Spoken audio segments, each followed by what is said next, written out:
Assalamualaikum warahmatullahi wabarakatuh. Oke, halo Sobat EB semua nih. Balik lagi dengan saya, Anggara Dias Ramadan di Talk Show Teras EB. Tempat ngobrol paling seru, paling asik, dan pastinya paling informatif. Nah, Sobat EB semua, sebelum lanjut nonton nih, jangan lupa nih untuk make sure follow semua social media kita. Bisa follow di bawah sini. Dan juga nih, jangan lupa untuk like video ini, share ke teman-teman kalian, dan subscribe channel YouTube Visit Banten. Aktifin notifikasi buttonnya biar kalian gak ketinggalan sama updatean-updatean dari kita. Nah, oke Sobat EB semua, apa kabarnya nih? Semoga Sobat-Sobat EB semua yang ada di rumah baik-baik aja nih. Nah, Sobat EB, berkenaan dengan libur Lebaran tahun 2022 nih, merupakan momentum yang paling pas banget nih buat para keluarga menghabiskan waktu liburnya berwisata ke tempat wisata pastinya. Apalagi pada tahun ini, tradisi mudik sudah diperbolehkan nih dengan protokol kesehatan juga pastinya dengan standar-standar tertentu. Sebagaimana yang disampaikan dengan Bapak Presiden kita, yaitu Bapak Joko Widodo pada bulan lalu. Nah, pastinya bakal lebih seru lagi nih wisatanya karena bisa berkumpul dengan sanak saudara. Nah, episode kali ini untuk mempersiapkan momentum tersebut, apa sih yang perlu kita persiapkan sebagai masyarakat dan apa yang pemerintah perlu persiapkan agar momentum itu dapat berjalan dengan baik, aman, dan sesuai dengan protokol kesehatan. Langsung aja nih, kita akan berdiskusi dengan para narasumber yang sudah hadir bersama kita di studio. Yang pertama ada Kepala Dinas Pariwisata Provinsi Banten, ada Bapak Haji Alhamidi Esos MSI nih Pak. Ya. Halo Pak, ya. Sehat ya? Ya, Assalamualaikum. Iya Pak. Oke, yang kedua ada Kepala Dinas Perhubungan Provinsi Banten, ada Bapak Tri Nurtopo MT, sudah bersama kita juga di studio. Yang ketiga ada Kasubdit Wisata Ditpamot Fit Polda Banten, ada Bapak Kompol Dr. Andes Dodit Prastowo Eskom, dan juga yang terakhir ada Ketua Badan Penyelamat Wisata Tirta atau Balawista Nasional, ada Bapak Ade R. Ufin nih. Oke, apa kabar nih Bapak-Bapak semua? Baik, Baik Pak ya, sehat Pak ya? Sehat. Puasanya udah lancar Pak ya? Alhamdulillah. Alhamdulillah. Nah oke Pak, mungkin ini pertanyaan untuk membuka diskusi kita, saya akan bertanya kepada Bapak Kadis dulu nih. Ya. Seperti yang saya bilang Pak di awal, liburan Lebaran tahun 2022 ini akan menjadi momentum yang paling pas banget nih Pak untuk masyarakat Banten berwisata nih Pak bersama keluarga Pak. Nah, pastinya nanti akan ada momentum-momentum di mana yang harus ada penanganan juga solving dari Dinas Pariwisata nih Pak. Ya. Nah, dari Dinas Pariwisata Provinsi Banten nih Pak, langkah-langkah apa saja nih Pak yang sudah dipersiapkan untuk momentum tersebut? Ya, jadi terima kasih nih Bapak Ibu sekalian. Alhamdulillah kita pertemuan pada hari ini. Kami dari Dinas Pariwisata Provinsi Banten, kita sudah melakukan rapat-rapat koordinasi lintas sektoral dalam rangka untuk persiapan Hari Raya Idul Fitri menjelang kunjungan wisata ke wilayah Provinsi Banten. Di sini juga hadir, kita kemarin sudah ikut rapat secara bersama-sama dan kita sudah mempersiapkan tentu dalam rangka untuk mengantisipasi lonjakan daripada wisata yang akan masuk ke wilayah Provinsi Banten. Nah, kita perkirakan yang bisa masuk, artinya masuk ke Banten ini, itu sekitar 1 juta, kurang lebih 1.200.000. 1.200.000. Dengan objek wisata yang tersebar di wilayah Provinsi Banten ini ada sekitar 400 objek wisata. Oke. Nah, di sini kami sudah mempersiapkan teman-teman yang bertugas, artinya siaga wisata.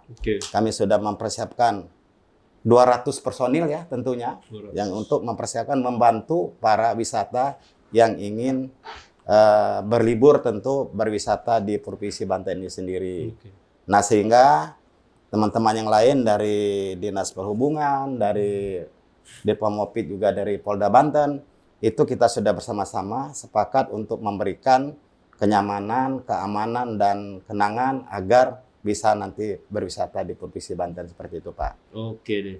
Oke, mungkin kalau boleh ditanya nih Pak, tadi kan Bapak sempat menyinggung masalah lonjakan Pak. Ya. Apakah sudah memperkirakan Pak dari Dinas Pariwisata lonjakannya akan seperti apa di tahun ini?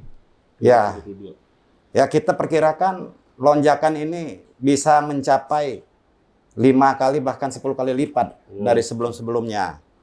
Karena kita memprediksi karena libur ini sangat panjang dan juga tadi sudah disampaikan bahwa saat ini sudah diperbolehkan untuk mudik lebaran secara otomatis. Artinya libur panjang ini akan dimanfaatkan momentum ini oleh para keluarga yang berkunjung atau masyarakat Banten sendiri ingin berwisata. Nah, sehingga lonjakan itu pasti akan terjadi. Sehingga kita semua sudah mempersiapkan agar jangan sampai terjadi hal-hal yang tidak diinginkan. Nah, nanti diatur oleh teman-teman, mungkin ada Dinas Perhubungan, dari aparat kepolisian di Memopit untuk mengatur kondisi untuk memperlancar di wisata ini sendiri. Seperti itu. Mungkin dari segi pengaturan lalu lintas oleh Disub ya Pak. Ya. Nah, ini untuk Bapak Tri nih Pak. Dari segi pengaturan lalu lintas nih apa saja nih Pak nanti di peran Dinas Perhubungan untuk mengatasi seperti yang tadi dibilang oleh Bapak Al-Hamidi bahwa nanti akan ada lonjakan 5 sampai 10 kali. Nah, bagaimana nih Pak strategi atau langkah-langkah dari Dinas Perhubungan untuk mengatasi momentum tersebut Pak? Ya, terima kasih. Secara prinsip kami berkoordinasi dengan teman instansi terkait Dirlantas maupun dengan teman Disub Kabupaten Kota. Jadi kita tetap mempersiapkan itu karena dengan lonjakan yang dimungkinkan seperti tadi Pak Kadis Pariwisata sampaikan di 4 sampai 5 kali, itu yang harus ada antisipasi. Memang untuk menuju kawasan secara prinsip kita kan yang besar adalah untuk yang pantai ya. Nah, untuk yang pantai ini ada jalur-jalur yang disiapkan. Satu adalah yang lewat Cilegon Timur, Cilegon Barat, kemudian Gunung Sari, Anyer, kemudian satu lagi ke Pasang Teneng. Ini kan yang selama ini kita gunakan. Makanya kami berupaya untuk mengatur itu. Untuk yang bis-bis semua satu adalah lewat pelabuhan kalau yang dari selatan ke Anyer. Kemudian untuk mengatur arus lalu lintas harus dilihat juga kondisi jalannya. Karena tidak semua jalan bisa dilewati bis. Untuk sementara ini untuk yang agak lancar dan aman adalah untuk yang bis adalah lewat PCI. Kemudian Ciwandan masuk Anyer. Untuk yang kendaraan kecil atau motor bisa lewat Serang, Gunung Sari, Anyer. Atau lewat yang Ciumas, Pasang Cinangka, Pasang Teneng. Ini yang kita asumsikan. Nah, kalau yang pada saat kondisi tertentu kita biasanya karakteristik, saya bilang karakteristik selama ini. Pengunjung pada saat datang dia bergelombang. Ya pagi itu mulai pagi ada yang jam 4, tahun kemarin jam 4, jam 3 udah masuk itu bis-bis. Nah, perkiraan kami juga seperti itu akan bergelombang tidak masuk langsung lah. Pada saat masuk kemungkinan ada masalah kecil karena dia bergelombang. Yang agak perlu perhitungkan adalah pada saat arus balik. Iya, benar sih. Nah, arus balik ini orang mohon maaf biasanya antara jam 4 sampai jam 6. Nah, ini yang pada saat sudah mumpuk balik ini yang biasanya kita atur. Nah, selama ini kami bekerja dengan teman-teman Polda dan Polres Cilegon, pada saat sore kita main satu arah. One way. Untuk narik yang dari kawasan wisata. Jadi kita tarik. Kemudian yang kedua, memang karakteristik ada di Anyer ada 2. Orang ini hanya datang pagi sore pulang atau yang stay. Nah, yang stay mungkin nggak begitu, malah dia tapi akan numpuk pada saat hari terakhir 7-8 itu akan balik. Yang setiap hari ini kan harus diantisipasi. Nah, ini biasanya pas berat malah ini, karena orang yang sekitar situ atau orang Jakarta masuk ke sini. Kemudian yang ketiga adalah yang harus kita siasati adalah untuk kawasan wisata ini kan banyak ya. Ini sepanjang itu. Ini biasanya kami kalau dengan teman-teman kepolisian Cilegon, kalau jam 3 ini sudah kita informasikan ke teman-teman pengelola. Tolong diinformasikan. Jadi jangan sampai nanti kita satu arahkan tapi belum siap. Makanya kita siapkan informasi nanti jam sekian kita tarik. Istilahnya kita tarik lah. Jadi itu mudah-mudahan dengan pola itu akan hambatan tidak besar. Tetap hambatan nggak mungkin nggak. Nah, kapasitas jalan itu hanya 2 lajur. Dengan tadi kata 5 tetap nggak mungkin kalau nggak ada hambatan. Setidaknya meminimalisir Pak ya. Oke, mungkin untuk dari segi pengamanan nih Pak, untuk Bapak Dodit nih Pak, bagaimana nih Pak dari Dirpamopit dalam menghadapi momen libur Lebaran ini, Pak? Baik, saya izinkan buka masker, Pak ya. Boleh, Pak. Kita sudah bersih semua nih. Vaksin booster. Baik, terima kasih. Assalamualaikum warahmatullahi wabarakatuh. Salam sehat, salam sejahtera, dan kita selalu enjoy. Yang terhormat Pak Kadis dan rekan saya yang selalu nanti akan di lapangan. Dan baru pertama kali saya mendengar adanya siaga wisata. Oke. Luar biasa Pak Kadis ini. Kita beri-plus boleh ya, nggak apa-apa ya. Ya. Jadi target pengamanan kita dari Ditpam Ovit Polda Banten itu ada 4. Oke. Pertama orang, lokasi, kemudian benda, kemudian kegiatan. Oke, 4 aspek Ya. itu, Pak. Orang ini apa? Berarti orang yang akan berkunjung wisata. Apa kategori wisata? Yang saya mengambil cuplikan dari Pak Kadis, membuat orang aman, nyaman, dan punya kenangan. Oke. Nah, itu akan terilustrasi bahwa kan kenangan di Anyer, di Provinsi Banten, luar biasa. Salah satunya itu orang, Anda bisa kelompok, bisa perorangan, maupun yang saya katakan kelompok berarti rombongan ya. Bahkan kami siap menjadi travel police. Oke, Artinya kita bisa menjadi guide. Ayo, kita menjadi guide. Bapak mau kemana? Kita arahkan. Oke. Kalau perlu kita bawa koper ya Bang. Kita bawa koper, kita harus melayani lah dalam hal liburan nasional ini. Kemudian giat. Giat itu berarti mereka berwisata, mau kemana saja, ya kita harus mengamati dan mengamankan. Mengamati dan mengamankan, nanti kerjasama dengan Pak Ketua Umumnya Siaga Wisata ya Pak ya. Nanti bersama Pak Kadis dan Pak Kadishub, kita beriring sinergitas. Bagaimana nggak macet, bagaimana supaya aman, bagaimana wisata ini koordinasi ke tempat perhotelan, pantai-pantai itu harus bisa welcome dan bisa menerima himbauan kita. Yeah. Berikutnya adalah objek otomatis wisata. Bisa wisata religi, mungkin ke arah Anyer, bisa ke mana? Cari tahu ya. Nah itu yang disampaikan Pak Kadishub tadi betul. Orang sudah check out, dia merasakan masih kurang. Saya berpiknik, muter-muter. Nah nanti tugas beliau ini akan bersama dengan Ditlantas Polda Banten. Kemudian pantai, wisata, dan hotel-hotel otomatis kita akan antisipasi dan komunikasi terus ya. Kemudian kegiatan barang, nah barang ini kita juga perlu waspada. Jangan sampai ada orang yang ingin membantu, tapi akhirnya bukan membantu malah membuat orang itu kehilangan atau apa. Kita juga antisipasi dengan kewilayahan otomatis, sehingga kita tidak bekerja sendiri. Intinya kita selalu sinergitas dengan rekan-rekan stakeholder dan kewilayahan. Oke. Nah mungkin ini Pak, dari 4 aspek itu Pak ya tadi, mungkin apa sih Pak dari tahun-tahun sebelumnya nih, dari 4 aspek ini, mana aspek yang paling urgensinya paling tinggi nih Pak, yang benar-benar harus paling difokuskan gitu? Sama ya? Oh sama, rata berarti ya, nggak ada yang menonjol? Ya, karena semua kegiatan masyarakat ini pasti 4 ini. Oke. Ada orang, ada giat, ada objek, kemudian ada benda. Orang, apa sih yang dibawa benda? Benda itu kan bisa benda mati, bisa benda hidup. Benar. Keluargaku berarti bendaku. Orang berarti orangku, ya orang keluargaku. Nah itu, nanti kegiatannya apa? Ya kita sedang beraction, berkomunikasi dengan alam atau situasi di lingkungan. Oke. Ya. Baik. Oke, tadi Pak Dodi sempat bilang tadi kan siaga wisata. Ini saya jadi penasaran nih Pak. Saya ingin bertanya kepada Pak Kadis nih Pak. Sebenarnya siaga wisata itu Pak, asal mulanya dari mana sih Pak? Jadi kalau siaga wisata ini ya pertama kali adalah di Banten ya. Ini kebetulan Pak Ketua Balawistanya Provinsi Banten. Jadi pada tahun 2016 ya. Jadi siaga wisata ini, Balawista ini dibentuk di Provinsi Banten. Oke. Ya, sehingga tadi tujuannya dalam rangka untuk mengamankan itu dan membantu masyarakat dalam rangka untuk berwisata. Oke, berarti itu pertama kali dibikinnya di Provinsi Banten. Ya. Oke, berarti sebagai pionir loh ya. Ya, sebagai pionirnya Banten. Nah, melihat adanya perkembangan yang cukup baik, maka program ini banyak yang diadop oleh provinsi-provinsi yang lain. Di Indonesia sudah ada 18 provinsi yang mengadop program ini.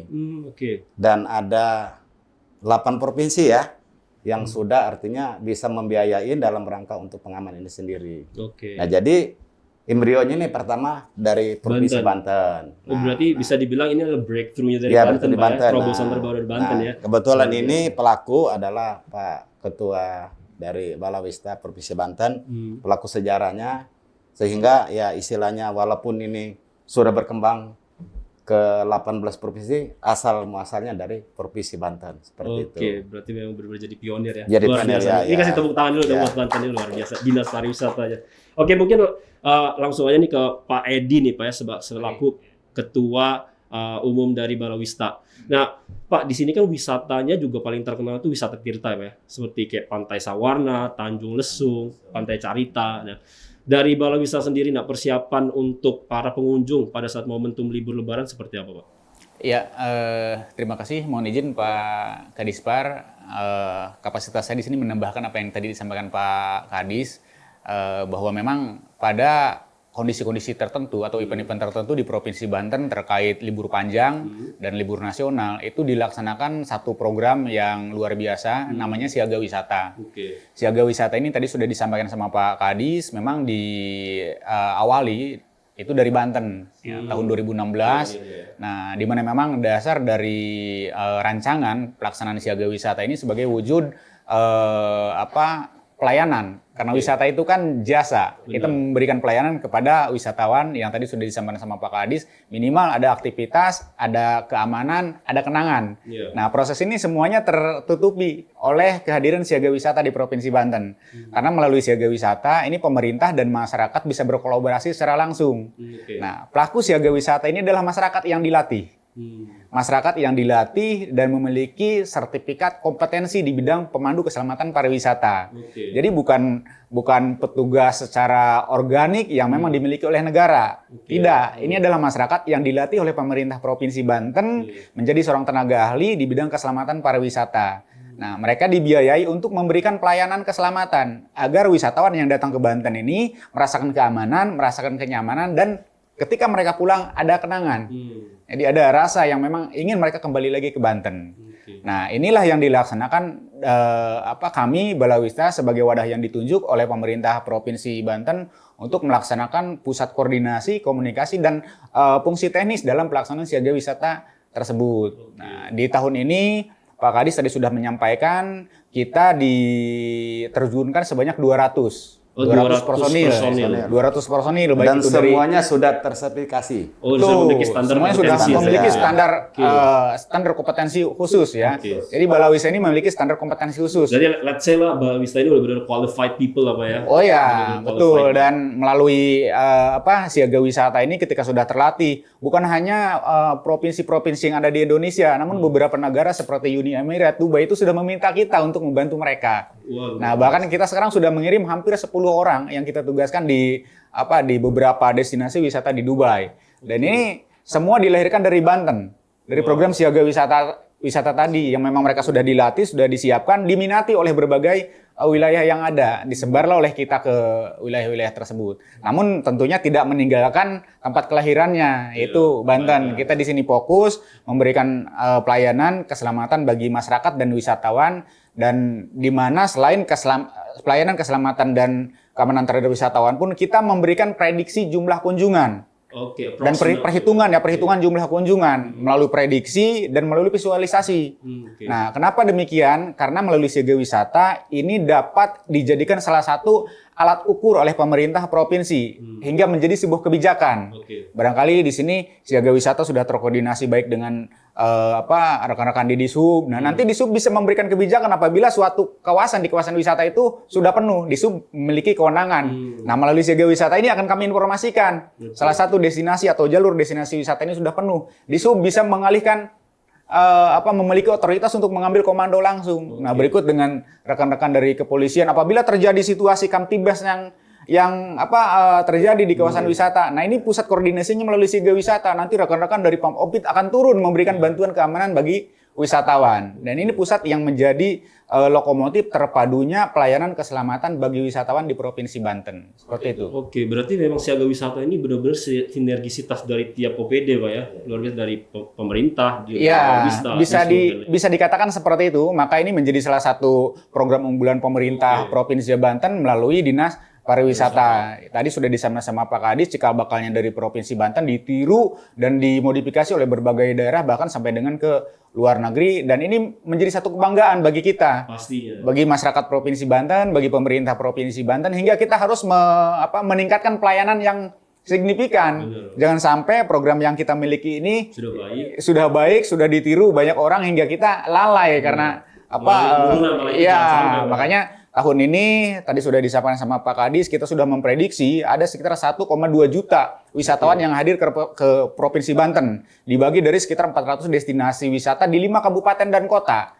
Nah, jadi itu akan dapat kita bayangkan. Nah, kenaikan yang tadi ditanyakan ini kita prediksi sekitar 18-19% dari Idul Fitri 2018, yaitu hampir 990.000 wisatawan yang hadir ke Provinsi Banten. Dan dengan kondisi demikian, 990.000 atau hampir 1 juta itu, wisatawan sudah terjadi kemacetan yang luar biasa. Apalagi tahun ini, nah akan kita prediksi kenaikan di angka 18-19%. Kenapa demikian? Karena selama 3 tahun, masyarakat di Indonesia tidak bisa berwisata. Iya. Ini adalah tahun pertama sejak 2019. Kenapa? Yang quarantine itu, Pak. Iya, jadi 2019 itu kita tidak terkena COVID di Provinsi Banten. Namun terkena dampak tsunami Selat Sunda. Tidak bisa melakukan aktivitas wisata karena travel warning tadi. Iya, nah, 2020 kita terkena COVID, 2021 terkena COVID, hingga baru tahun ini ya Pak Kadis kita bisa dibuka kembali. Nah, maka kami dengan kebijakan yang dimiliki oleh Dinas Pariwisata melalui Pak Kadis, tahun ini kita harus lebih maksimal memberikan pelayanan karena kita prediksi orang yang selama 3 tahun sudah tidak berwisata, tahun ini dibuka, ini akan mengalami kelonjakan. Iya, karena sudah terlalu lama kuarantin juga, Pak ya. Iya, apalagi tahun seperti ini itu. kan memang dari Presiden juga diperbolehkan untuk melakukan liburan dan juga mudik, Pak ya. Nah, mungkin ini kita diskusinya akan berlanjut, Pak. Tapi kita tahan dulu setelah yang satu ini, so stay tuned with us.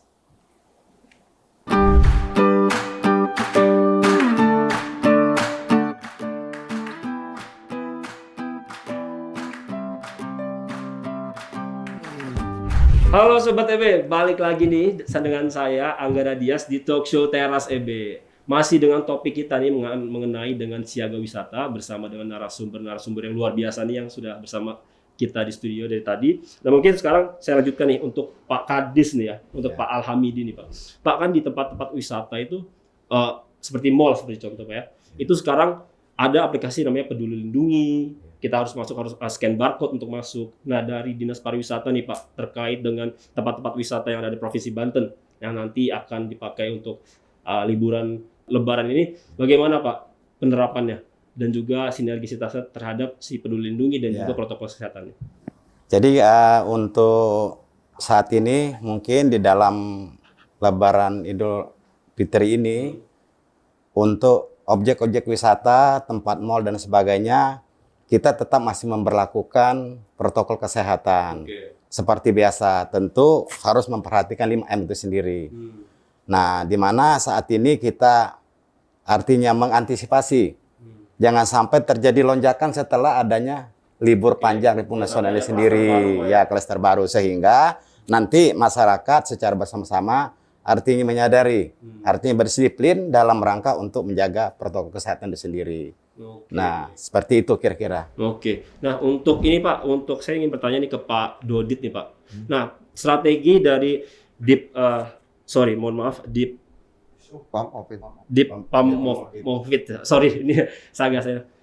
mungkin jika ada strategi apa nih Pak yang sudah dipersiapkan untuk agar tidak terjadi kerumunan Pak? Seperti yang kita tahu pasti kalau tempat wisata mau seperti apa pasti akan ada kerumunan, apalagi dengan lonjakan pengunjung yang hingga 5-10 kali. Atau yang tadi dibilang sama Pak Ade, 19% dari tahun 2018. Bagaimana nih Pak?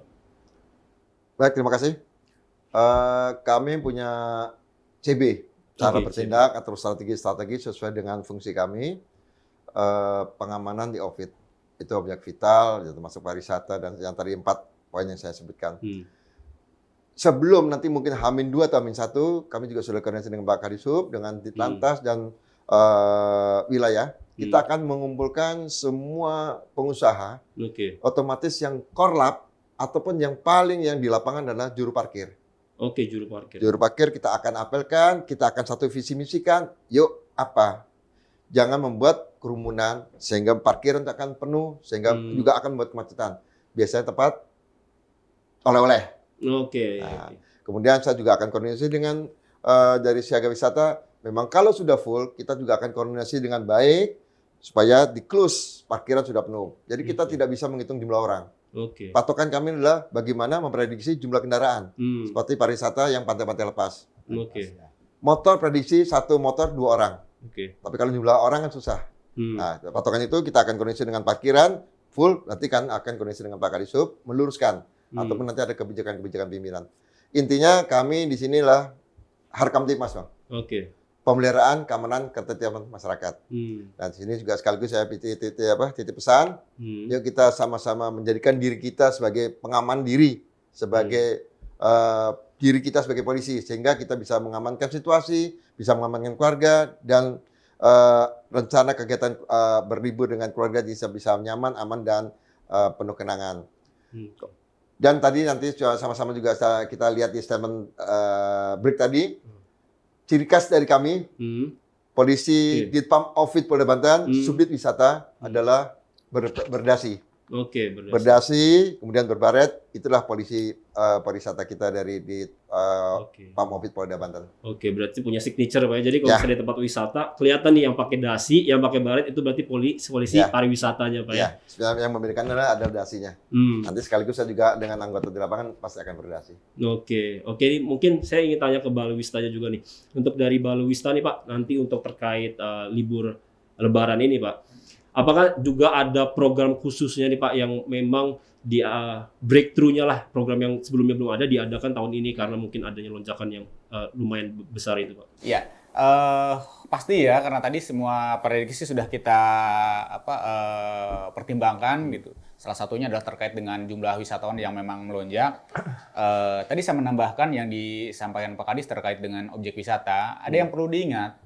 Objek wisata di Provinsi Banten ini sebagian besar sudah memiliki sertifikat CHSE. Ya, nah itu. Jadi salah satu terkait dengan antisipasi kita ketika memang protokol kesehatan itu bisa dipenuhi dan objek wisata bisa melakukan operasional pada saat Idul Fitri nanti. Nah, sertifikat CHSE ini diberikan kepada pelaku pariwisata, khususnya pada para pengelola ini agar mereka juga sama-sama mumpuni terkait dengan kebijakan ketika memang sudah memenuhi kapasitas.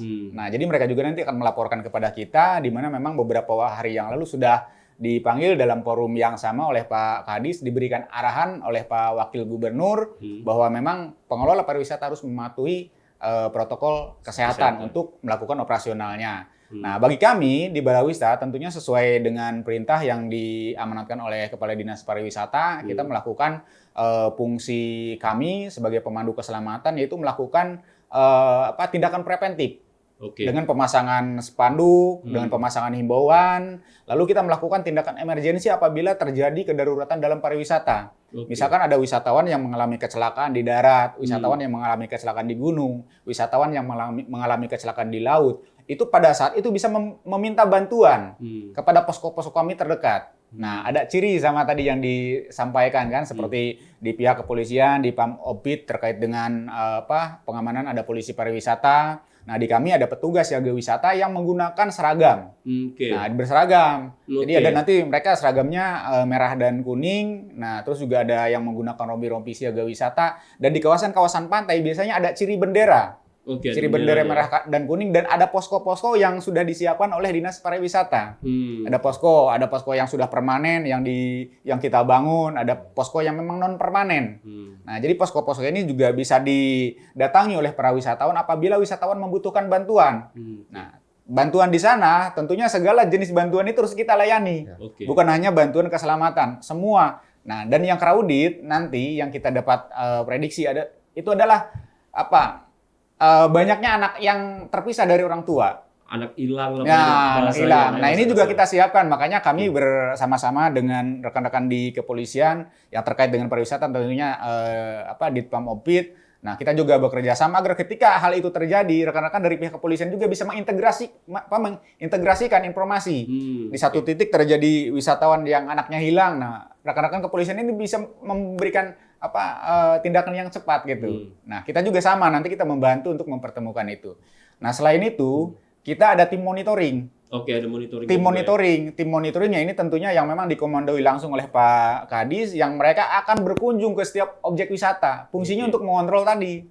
Mengontrol objek-objek wisata apakah mematuhi protokol kesehatan atau tidak. Jadi jangan sampai khawatir para wisatawan yang akan berkunjung ke Provinsi Banten, segala sesuatu tentunya kami akan siapkan untuk memberikan pelayanan. Walaupun memang nanti prosesnya pasti masih ada kekurangan dan itu perlu banyak masukan dari masyarakat dan wisatawan yang akan berkunjung. Namun intinya kami di bawah koordinasi Bapak Kepala Dinas Pariwisata, kita siap untuk memberikan layanan keamanan dan keselamatan bagi wisatawan yang hendak berkunjung pada saat Idul Fitri 2022 nanti. Nah, berarti untuk Sobat EB semua nih, jadi yang mau pada wisata ke Provinsi Banten, udah nggak usah worry lagi karena servisnya bakal at its best lah Pak ya. Excellence-nya, Semua terlibat. paling Semua cool terlibat banget di gitu ya. Provinsi Banten. Satu statement nanti. Oke, nah mungkin ini pertanyaan terakhir dulu Pak ya, sebelum statement terakhir untuk Pak Kadishub nih, untuk Pak Tri. Pak Tri, apakah dari Dishub itu ada ini nggak sih Pak, seperti strategi atau strategi alternatif bila nanti lonjakannya terjadi itu di luar perkiraan Pak? Adakah strategi khusus yang sudah disiapkan Dishub untuk hal tersebut Pak? Oke, terima kasih. Oke. Mungkin bahasanya sekarang tidak ada penyekatan, itu bahasa yang kunci dulu. Oke. Jadi jangan sampai nanti tidak ada, kalau sebelumnya ada penyekatan. Kita tahun ini tidak ada boleh penyekatan, adanya adalah pengaturan. Oke. Pengaturan kalau memang itu adalah daerah wisata sudah padat, kita atur. Jadi bahasanya jangan dibalik ya. Oh ini penyekatan, bukan, ini pengaturan. Dalam rangka mengurangi satu titik. Yang kedua, strategi kami juga bersama-sama dengan teman-teman terkait, Lantas sama teman-teman yang lain, kita juga mendirikan posko. Setiap kawasan yang rawan macet. Satu yang kami siapkan adalah di PCI, di PCI. Kemudian Simpang Ciwandan, kemudian Pasar Anyer. Pos kami induknya ada di Mercusuar. Itu pelibatan teman-teman pusat, Kementerian Perhubungan, teman-teman Polda, teman kami juga ada di situ. Kemudian kami juga ada posko lagi di Pasang Teneng. Ini yang jalur ini. Kemudian kami koordinasi dengan teman-teman kabupaten kota untuk mendirikan juga posko di raya wisata. Karena kan kami berpikirnya heavy-nya ke situ. Makanya kami heavy-nya ke situ dalam arti ke arah Anyer Carita, Pak ya. Anyer Carita itu kami heavy ke situ. Nah, strategi kami adalah ini tadi pengaturan. Jadi bukan pengaturan adalah arti, Pak, tolong ini sudah padat. Kami Bapak nggak bisa masuk, tolong digeser. Nah, itu. Kemudian yang ketiga kami berupaya, Pak. Karena selama ini kan jalur wisata yang orang menggunakan dari Jakarta, dari mana, itu lewatnya Anyer. Lewatnya PCI. Mungkin juga perlu diantisipasi untuk yang di luar Anyer, yang ke selatan, Tanjung Lesung, ini bisa menggunakan tol. Keluar di Rangkas nanti ke arah Pandeglang ke arah Labuan. Ini bisa mengurangi beban, bagian beban. Jadi, karena sekarang ini kalau semua ngalurnya ke situ ya, dengan prediksi seperti itu, seperti apa? Jadi kita berupaya, ya kalau lewat tol, jadi memecah lah, mengurangi satu titik. Jadi kita serasa itu. Kita upayanya adalah kita ngatur lalu lintasnya, kemudian kita juga kita tawarkan ada jalur baru, silahkan gitu. Serasa itu. Iya. Tuh, dengar ya Sobat TV semua, udah provides nih jalur baru, nggak cuma bisa lewat satu jalur, tapi udah bisa keluar dari Rangkas itu Pak ya. Dan juga tidak ada penyekatan, tapi yang ada adalah pengaturan dari Dishub. Jadi ketika memang sudah penuh, diatur oleh Dishub ya Pak ya, sehingga tidak terjadi penumpukan. Nah mungkin nih Pak ya, sebelum kita akhirin diskusi kita, mungkin ada nggak nih Pak pesan-pesan atau mungkin tips and trick atau mungkin dari Bapak-Bapak untuk Sobat EB dan masyarakat Provinsi Banten semua di rumah nih Pak. Mungkin bisa dimulai dari Pak Al. Ya. Mari berwisata ke Provinsi Banten. Ajak kakak, ibu, adik, teteh untuk berwisata di Provinsi Banten. Karena di Provinsi Banten wisatanya sangat indah, masyarakatnya sangat ramah. Sehingga kalau berwisata ke Provinsi Banten akan mendapatkan artinya ketenangan dan kesenangan dalam rangka berlibur pada Hari Raya Idul Fitri ini sendiri. Semoga kita semua nanti dan teman-teman yang lain dapat melaksanakan tugas-tugas ini dengan sebaik-baiknya. Itu terima kasih. Oke, mungkin untuk Pak Tri, silakan Pak. Terima kasih. Kami dari Dishub mengharapkan satu adalah pada saat kita melakukan pengaturan, tolong ikutin petunjuk petugas. Karena petugas mengatur bukan untuk menyusahkan, tapi untuk kebaikan semuanya. Yang kedua, pada saat melakukan kegiatan di lokasi, kami juga ingatkan juga masalah prokes. Jangan karena sudah bebas kita prokes dilepas Pak Kadis ya. Jadi kami coba adalah pengaturan lalu lintas, kami untuk mengatur lalu lintas, kemudian yang buat prokes tetap harus dilaksanakan. Semoga dengan prokes dijalankan, tidak terulang tahun kemarin yang tinggi sekali pada saat habis Lebaran, itu pandeminya. Jadi mudah-mudahan kita habis wisata, habis Lebaran tahun ini tidak ada peningkatan COVID. Terasa itu Pak, makasih. Oke, baik, terima kasih Pak. Untuk Pak Dodit Pak, silakan Pak. Baik, terima kasih. Kami juga di Polda Banten ini ada aplikasi namanya Pendekar Banten. Jadi itu diciptakan oleh Bapak Kapolda Banten melalui Bapak Dirpam Ovit Polda Banten, Kombes Edi. Sehingga itu aplikasi Pendekat Banten disitulah bisa memberikan informasi, sharing maupun komunikasi lebih aktif dan yang lebih atraktif yang di situ. Interaktif maksud saya ya. Kemudian kami 3 titik pesan, 3S, masih hubungannya dengan keamanan orang ya, 3S. Pertama adalah siap diri, siap kendaraan, siap surat. Oke. Jadi tidak menjadikan hambatan dengan 3S ini dalam perjalanan kita berlibur. Titik pesan saya, tetap sehat, semangat, selalu dalam lindungan Allah Subhanahu wa taala. Jangan lupa berdoa. Ojo lali happy, oke? Ojo lali happy. Oke, thank you. Mungkin terakhir nih untuk Pak Ade, silakan Pak.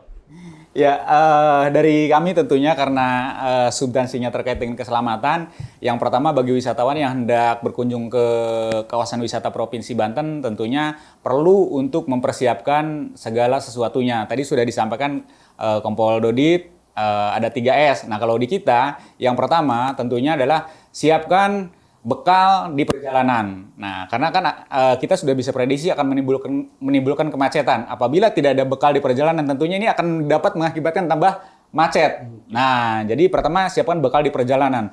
Kedua, siapkan obat-obat sesuai dengan kebutuhan. Apabila memang kita yang hendak berwisata memiliki kronologis kesehatan tersendiri, siapkan obat sebelum berangkat. Nah, yang selanjutnya ketika datang ke objek wisata, jangan dulu beraktivitas, beristirahat dulu. Nah, apabila rekan-rekan dari Jakarta perjalanan 1 atau 2 sampai dengan 3 jam, setelah datang ke objek wisata, istirahat dulu. Jangan dulu langsung beraktivitas. Banyaknya kecelakaan wisatawan saat ini terjadi akibat kelelahan bagi wisatawan itu sendiri. Jadi pulihkan dulu stamina baru melakukan aktivitas wisata. Dan yang terakhir, hubungi kami apabila membutuhkan bantuan keselamatan. Silakan main ke kawasan objek wisata, masuk ke kawasan wisata, tanyakan dulu ada atau tidak petugas keselamatannya. Apabila ada petugas keselamatannya, maka beraktivitas di sana insya Allah aman dan nyaman. Terima kasih itu. Amin. Amin. Oke, terima kasih nih Pak ya. Oke, luar biasa banget nih ya Sobat EB, diskusi kita pada siang hari ini nih, very insightful banget. Oke, pada intinya adalah sinergisitas itu terbentuk untuk mewujudkan momen-momen libur Idul Fitri tahun 2022 ini untuk berjalan tetap aman, kondusif, dan juga sesuai protokol kesehatan ya Pak ya. Makanya butuh juga nih untuk masyarakat Provinsi Banten dan Sobat EB semua di rumah untuk partisipasinya yang aktif Pak ya, kontribusinya untuk mewujudkan keamanan, kondusivitas, dan juga sesuai dengan protokol kesehatan itu Pak ya. Oke dah, thank you banget nih untuk para narasumber yang luar biasa udah menyempatkan waktu hadir ke studio Teras EB. Dan juga terima kasih nih untuk Sobat EB semua yang udah stay di kita sampai di akhir video. Jangan lupa untuk nantiin terus video-video Teras EB lainnya. Dan makanya jangan lupa nih like video ini, share ke teman-teman kalian, dan juga subscribe channel YouTube Visi Banten. Diaktifin notifikasi buttonnya, jadi kalau ada updatean episode terbaru dari kita, kalian gak akan ketinggalan. Oke, saya Anggara Dias Ramadan, pamit undur diri. See you in the next episode. See you!